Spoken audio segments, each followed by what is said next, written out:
Coming up on this week's episode of Hip Hop Now podcast, Drake finally announces the release date for his next album, Iceman. The best albums of March and April, we got to catch up. And celebrating 40 years of Run DMC's album, classic album, my favorite album, Raising Hell, with the new book by Jaquan. Let's do it. Welcome to Hip Hop Now podcast.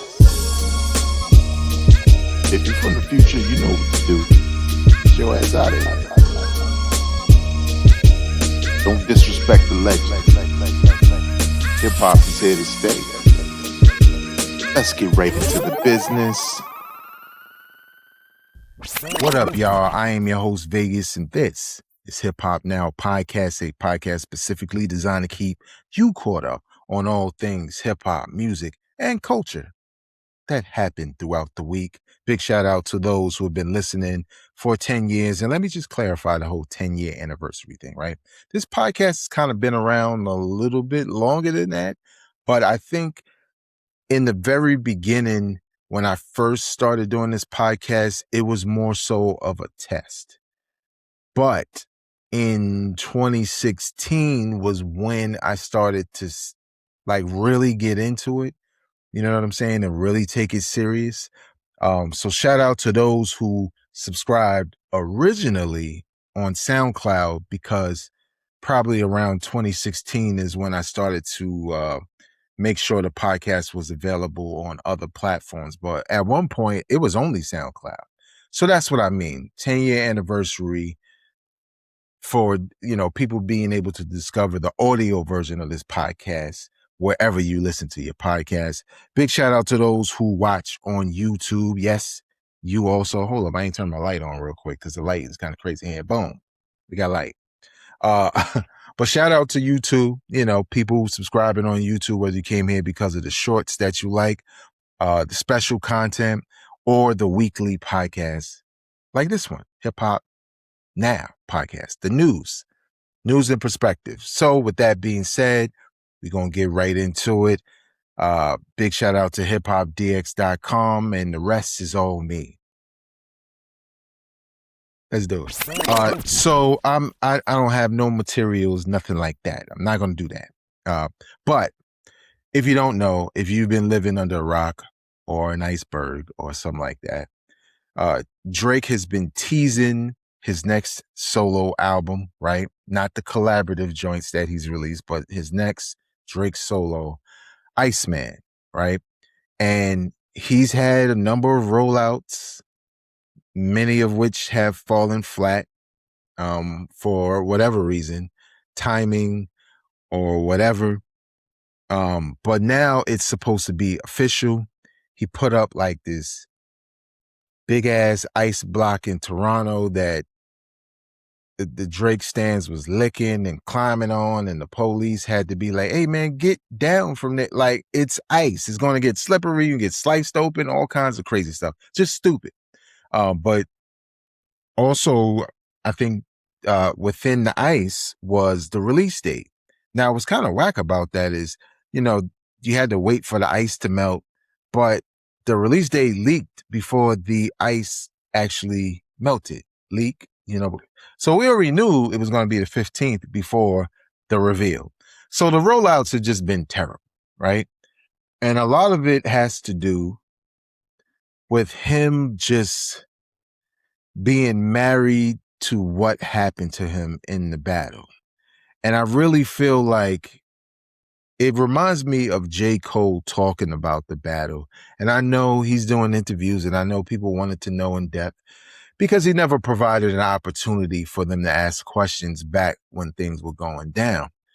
But with Drake, he don't want to let it go. So it's not just about Kendrick. It's about anybody who aligned themselves with him, including him like having words about Dr. Dre, because he was like, I see dead people at the pop out.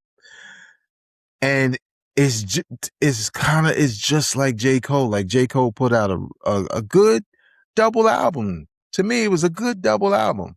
He put that joint out, the Fall Off. Most people were kind of, letting them live, and then he started doing interviews and trying to like do poor shit. Like, I don't know, I ain't changed, y'all. Yes, you have, nigga. You're rich, okay? Guess what? You're rich. You have changed, whether you like it or not. But it was again, once he started doing the interviews, it just reminded you of the L he took in the battle, and his explanations just increased people's disdain for him. And not even from a completely negative side, just feeling like he's not real. Okay. And that's what it feels like with Drake. It's like, come on, dog, just drop the album. I'm hearing all of his cronies talk about how crazy it's going to be and how the game needs Drake, pun intended. Because hip hop ain't the same, just all these things, and apologizing for him while he's actively suing over a rap battle. What definition of hip hop y'all got, right? But we all know what it's about, man. It's all about supporting somebody who has a huge fan base and is taking a hit. And I think he feels like he gotta make this album. Maybe it's like, all right, let me just air it all out and that be that. So to me, when it comes to Drake and all these antics and the rollout, I don't care. If the music just happens to be good, that's what should matter. If it happens to be bad, so be it. But it's really about what that music sounds like at this stage. And I would love, the only thing that's going to be of interest to most, whether they mess with Drake anymore or not, is why are you suing in hip hop for a battle specifically, a battle that you were egging on, a battle that you took to the next step of talking to defamation, basically, right? And now you're suing because of it. So it's one of those things. Like, if you're going to talk about it, okay, then why are you doing this? Tell us your rationale for why you're suing in this case. And we'll just go from there. But it's for those who's like, nah, man, I'm done with Drake, blah, blah, blah. It's going to be all over the timeline come May 15th. Unavoidable. It just will be. Whether he drop a hot album, whether he say the truth, whether he say something that nobody believes, that day he will be the trending topic. Watch. Next, a couple of, like a month or so ago, maybe 2 months ago, a guy reached out to me from a promotions company asking if I would like to check out a book commemorating 40 years of Run DMC's album, Raising Hell. 2026 is the 40th anniversary of the album by Run DMC, Raising Hell, an album that Chuck D called the greatest hip hop album of all time, but also, to me personally, my favorite Run DMC album. And, I've done book reviews, but this one was a little bit different, and I was interested in it. So I'm just going to give y'all some brief information directly from the press release for those watching and listening, just to show you how they sum this whole thing up, right? So Run DMC and Raising Hell 40 Years, Jaquan's definitive deep dive into the album that changed hip hop forever. By the way, this book is out right now. 40 years ago, Run DMC detonated the boundaries between rap, rock, and mainstream culture with Raising Hell, a landmark album that reshaped music history and pushed hip hop into the global spotlight. Now, acclaimed hip hop historian Jaquan delivers the ultimate tribute with Run DMC and Raising Hell 40 Years, a richly illustrated slipcase celebration of the group's groundbreaking 1986 release. and they go on to say a couple other things, but here are a few things that are inside the book, and I'll show you the book for those watching. The group's rise from Queens to national prominence, track-by-track analysis of both sides of Raising Hell, both sides, old school. I'm saying, it's not digital. The creative partnership with producer Rick Rubin, the supporting tour, promotional push, and cultural explosion that followed, the group's evolution after the album's massive success. Now, for those who don't know, they're probably like, damn, that album did all of that? Yes, Run DMC was large back in the day. Like, pick anybody who you think is like, okay, like we just discussed, like Drake. For hip hop, that was Run DMC. Now, here's the book. I did receive it. I did check it out.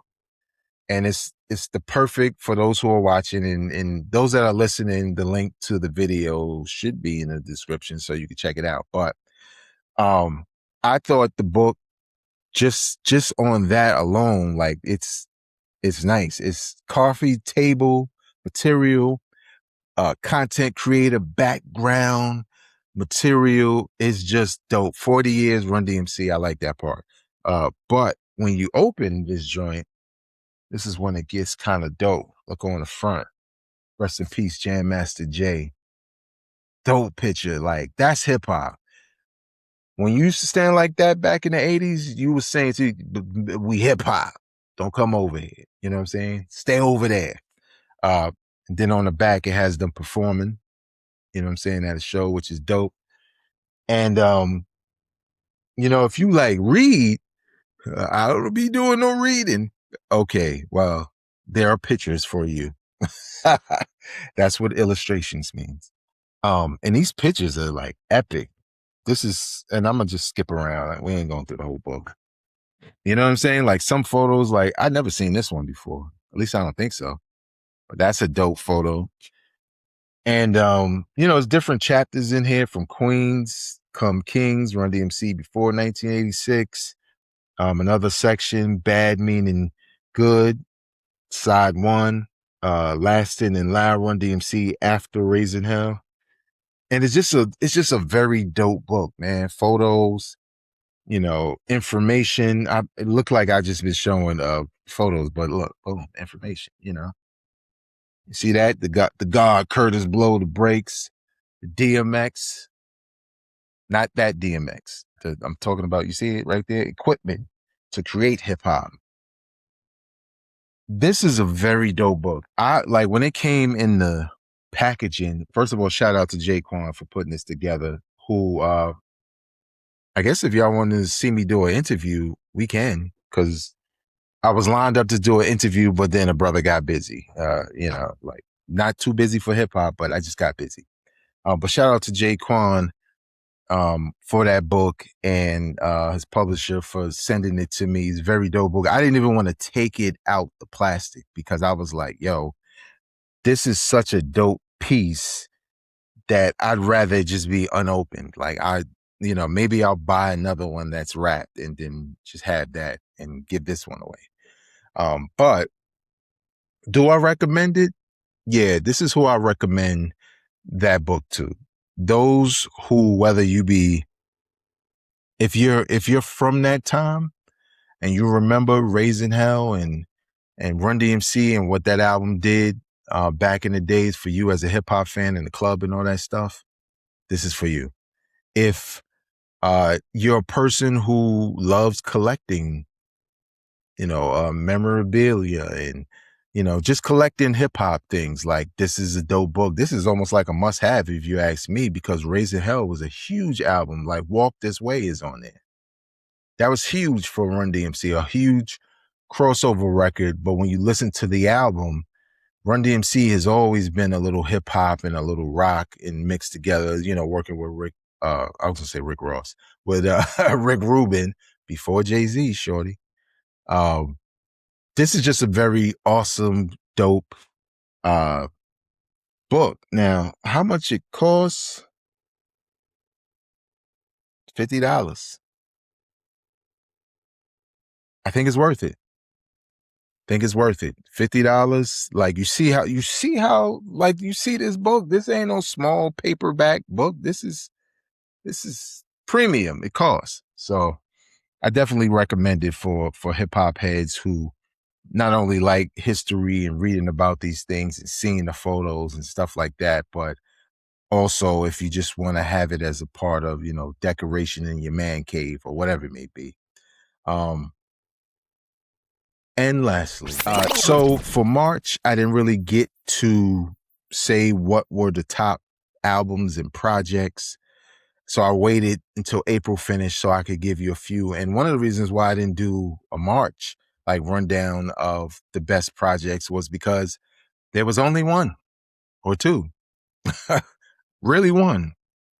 Because the other one, after listening a while, I was like, this is okay, whatever. And that's Kanye's Bully. So what I'm going to do is I'm going to tell you about the best album releases, mixtape releases for the month of March and April 2026. And let's start right off the top with Easy Money and DJ Manipulator 01830, which is the zip code where he's from. Very dope album. Again, it sounds generic to say beats and bars, but when I say beats and bars, I'm really just talking about good, solid hip hop, right? Not offensive, not too wordplay, not too gangster, just an MC and a DJ slash producer coming together to make something meaningful. That's what I mean. You know what I'm saying?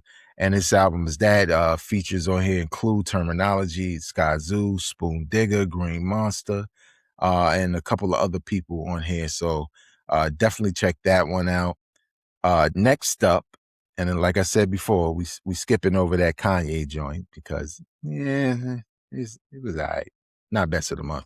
Hus Kingpin, Wave-O Forever. This is an album that is 1000% dedicated to Wu-Tang Clan, like Wu-Tang Forever, but also features Wu-Tang Clan. So he does like his own rendition of certain Wu-Tang songs, but not like Cream 2 or Cream 2026. It's like you recognize the samples, you recognize things about the songs, but they're still Hus Kingpin. The lead single was RZA Fangs featuring RZA, giving you that sound. But there's songs on here like Ghost of Camé, right? You remember Camé, Ghostface joint. Killer Priest is on here. Shaheem's on here as well. Who else? Planet Asia's on here. Ghostface Killer. So I found this to be a very dope concept album, especially for somebody like myself who's a Wu-Tang fan. And the special touch is the fact, Inspector Deck's on here also. The special touch is the fact that he also got Wu-Tang members on the album. So it really just makes it extra dope. Next up, we don't have that many because it was the past 2 months was kind of crazy. But here's a surprise: This Thing of Ours, Exhibit, Be Real of Cypress Hill, and Demrick. I think that's how you say his name. They're going by Serial Killers, and it's called This Thing of Ours. And it starts off with a song called Serial Killer Anthem. And when I heard that, I was like, ooh, this joint hard. I like this.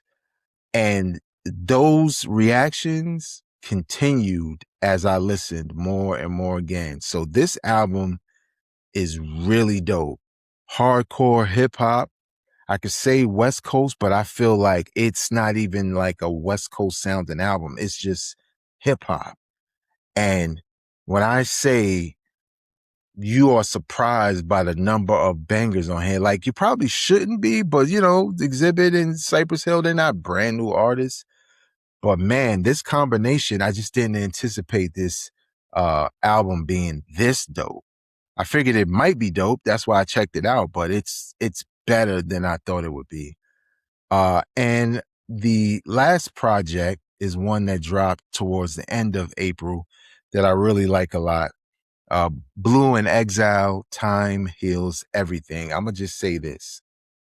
Blue in Exile do not have a whack project together. They never miss. It's always good. It's like wholesome hip hop. You know what I'm saying? You know, when you're tired of fast food and boom, boom, boom, boom, boom, even though I love that, right? This is the type of hip hop that remind you that rappers can talk about whatever they want to talk about. That's basically when you listen to a Blue and Exile albums. Like it's free range. You could talk about whatever, the neighborhood, drugs, the economy, whatever, love, whatever you want to talk about. This album is just good. Now, is it going to be like top 5 for me? I don't know. It depends on how the year goes. But as far as like solid hip hop that, you know, that's like comfortable, you know, chill. Still got the boom bapness in it, not too hardcore, not soft. It's like a perfect combination. I think like Blue and Exile just have the chemistry to make those kinds of albums. So there you have it. The best albums of March and April 2026. What are some of the albums you've been listening to in those months? Leave your comments in the comment section below. Also, let me know about the book. You like the Run DMC book? Thinking about buying it? Let me know. And also, Drake, Iceman. Care? Don't care? Curious about how he talks about, you know, suing for a battle rap? Leave your comments in the comment section below. Follow me on social media at Vegas World INC, and obviously subscribe to the podcast, hit the like button, hype the podcast, but more importantly, share with people you know enjoy this kind of content. Until next time, y'all, I'm not a critic, I'm a fan. Peace. McLovin.